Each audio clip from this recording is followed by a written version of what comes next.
As we sit here today, Charlie Kirk was killed very recently. The suspect has just been taken into custody, and we don't know a lot about uh, the specifics, but it really doesn't matter. You know, it sort of struck me in our daily discussions where we often disagree, and yet we love each other and we're married. And so we have this environment where healthy debate, healthy dialogue is embraced, and which is, and actually, frankly, the premise for our podcast, which was we knew that while people can differ wildly, there's so much room for common ground as well.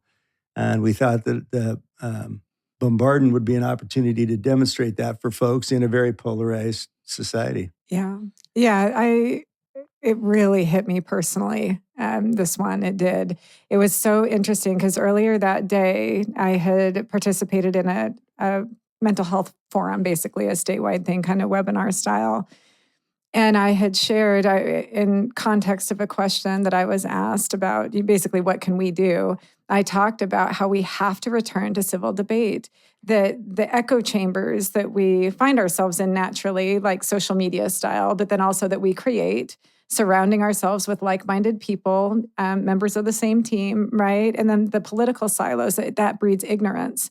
And it is catastrophic. And so I had shared that and then had this very hectic day, kind of back-to-back meetings.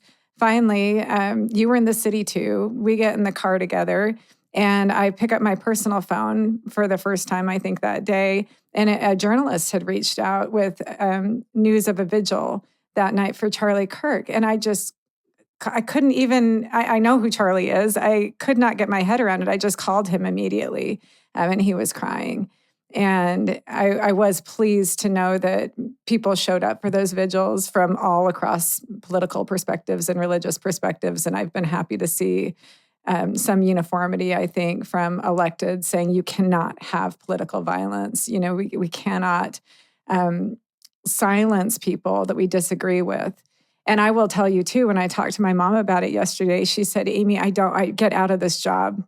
That was her, as my mom, that was her response, because in her mind, it was like, Amy's trying to do what this guy did, which is just have this dialogue.